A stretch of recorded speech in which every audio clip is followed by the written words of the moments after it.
दस्तक। चीन के अस्पतालों में मरीजों की भारी भीड़ देखने को मिल रही है। चीन के कई राज्यों में इमरजेंसी घोषित एचएमपीवी वायरस को लेकर भारत सरकार अलर्ट पर है।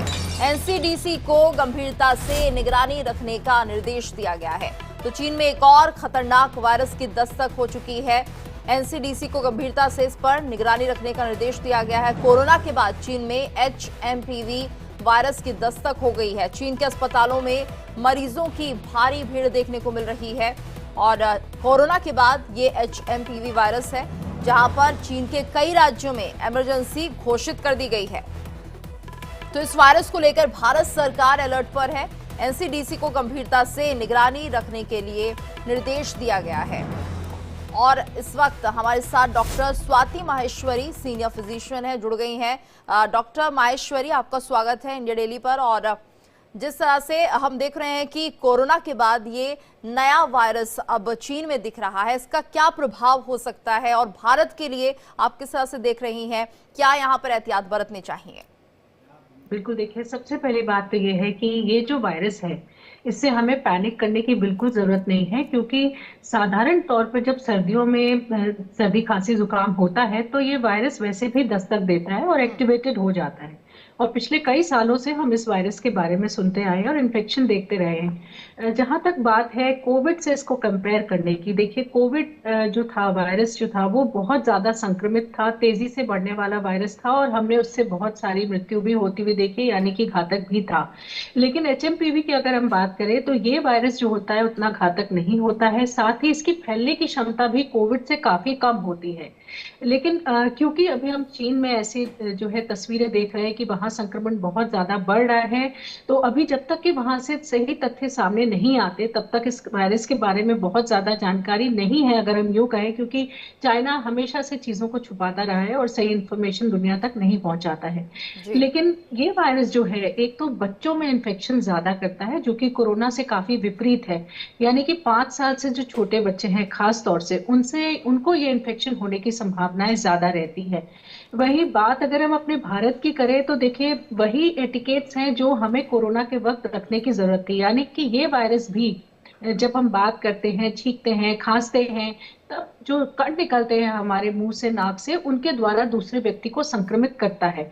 इसलिए हमें सबसे पहले एक तो मास्क के बारे में ध्यान रखना दोबारा से जरूरी होगा कि हम अगर क्राउडेड स्पेसेस में निकल रहे हैं या हमारे आसपास कोई ऐसा व्यक्ति है जिसे कॉमन कोल्ड है, तो हमें मास्क का एहतियात जरूर रखना चाहिए। दूसरा, हाथ धोने की जो हमारी एक रूटीन है वो हमें जो है बहुत अच्छे से फॉलो करना चाहिए, क्योंकि हम एक बहुत बड़ी बीमारी को रोक लेते हैं अगर हम हाथ धो करके खाना वगैरह खाते हैं, या हम बेवजह अगर अपने चेहरे को नहीं छूते रहते हैं, क्योंकि यहीं से संक्रमण अंदर जाता है।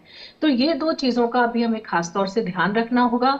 वहीं अगर आप देखें तो सरकार ने भी ये बात बोली है कि हमारे जितने भी इंस्टीट्यूट्स हैं जहां पर हम इस तरह के केसेस देखते हैं, वहां कोई केसेस में इजाफा नहीं हुआ है।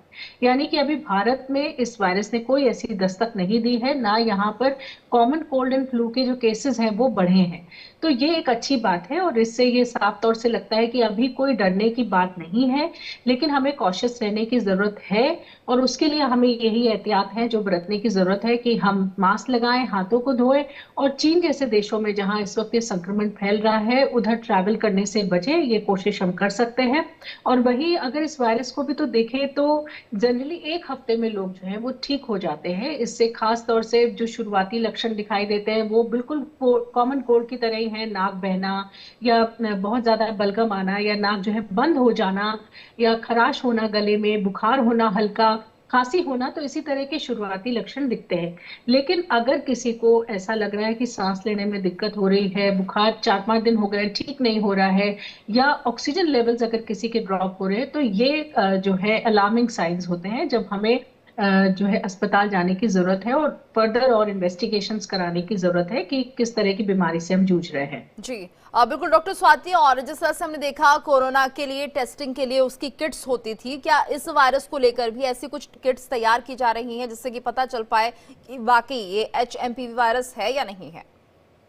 देखिए, जिस तरह से कोरोना के लिए आरटीपीसीआर होता था, उसी तरह से एचएमपीवी के लिए भी आरटीपीसीआर का टेस्ट ही किया जाता है। लेकिन क्योंकि ये संक्रमण बहुत तेजी से नहीं फैलता है और इसके मामले भी बहुत ज्यादा पीछे सामने नहीं आए हैं, जी। ऐसी स्थिति में अब इसकी किट्स जो है वो सरकार इस तरफ ध्यान देगी कि और ज्यादा तैयार की जाए, और अगर जरूरत पड़े तो हम अपने एयरपोर्ट्स पर या जहां से भी एंट्री होती है लोगों के अंदर, उन जगहों पर इसका इस्तेमाल हम कर सके।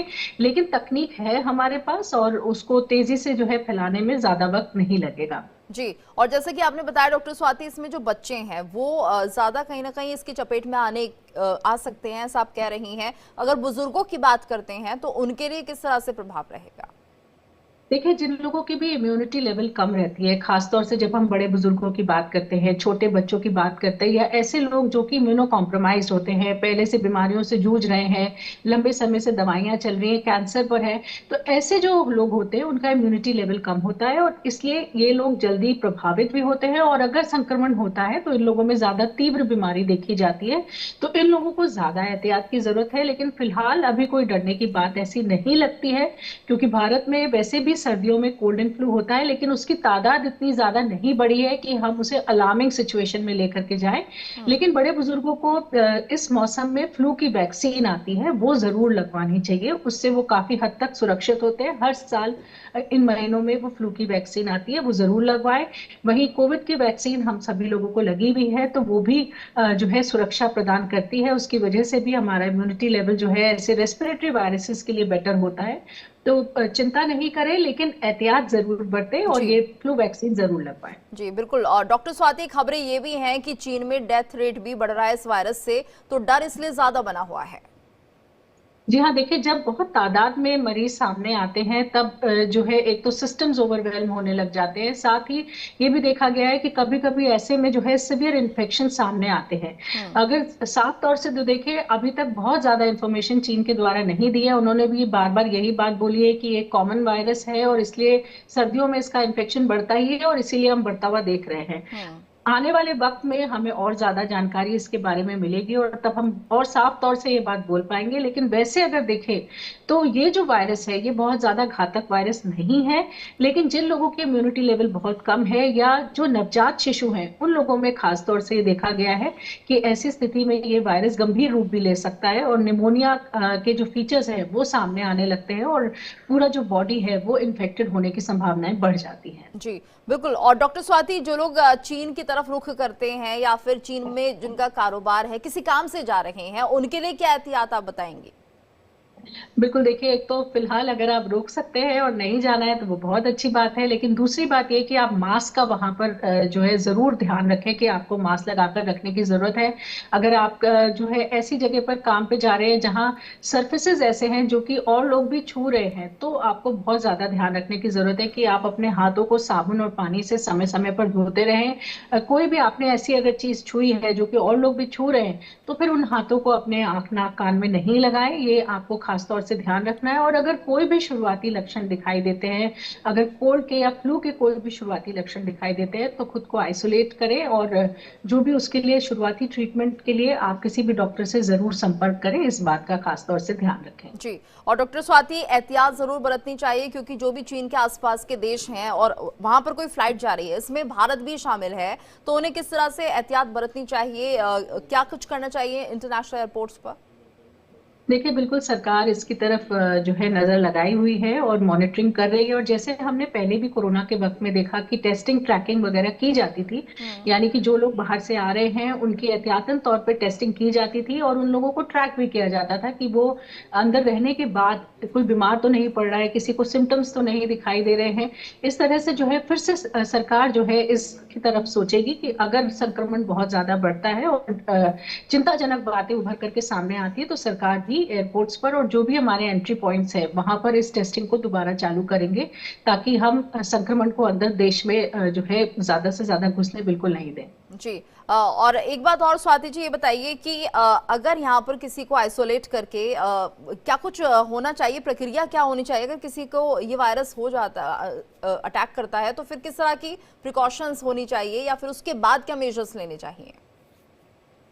बिल्कुल देखिए, अगर ये लगता है कि हाँ संक्रमण घातक है और इसके बढ़ने की संभावनाएं बहुत ज्यादा है, अगर ये इन्फेक्शियस बहुत ज्यादा है, क्योंकि वैसे ये वायरस इतना ज्यादा इन्फेक्शियस नहीं होता है। अगर ऐसा लगता है कि हाँ वायरस जो है उसमें कुछ म्यूटेशंस हुए हैं और वो बहुत ज्यादा इन्फेक्शियस हो गया है या घातक हो रहा है, तो ऐसी स्थिति में सरकार जो है लोगों को टेस्ट करेगी एंट्री पॉइंट्स पर, और साथ ही में उनको आइसोलेट भी किया जाएगा। यानी कि ये बात का ध्यान रखा जाएगा कि उनमें कोई लक्षण उभर करके सामने तो नहीं आ रहे हैं। उनकी दोबारा टेस्टिंग की जाएगी कि इंक्यूबेशन पीरियड में अगर था और कैच नहीं हुआ तो क्या हम बाद में उस संक्रमण को पकड़ सकते हैं।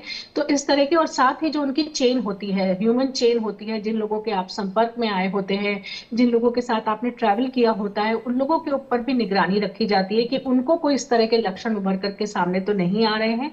तो जो पूरी प्रक्रिया कोविड के दौरान की गई जी। थी, जिस तरह से संक्रमण को रोकने के प्रयास किए गए थे, और वो जो है एक एपिडेमिक नहीं बने, हमारे देश में जो है संक्रमण की लहर नहीं फैले, उसको रोकने के लिए जो तमाम इंतजाम है वो सरकार करेगी। चाहे वो टेस्टिंग के हों, चाहे ट्रैकिंग के हों, चाहे आइसोलेट करने की जरूरत हो, वो सभी चीजें सरकार जरूर वक्त से शुरू करेगी। जी, धन्यवाद।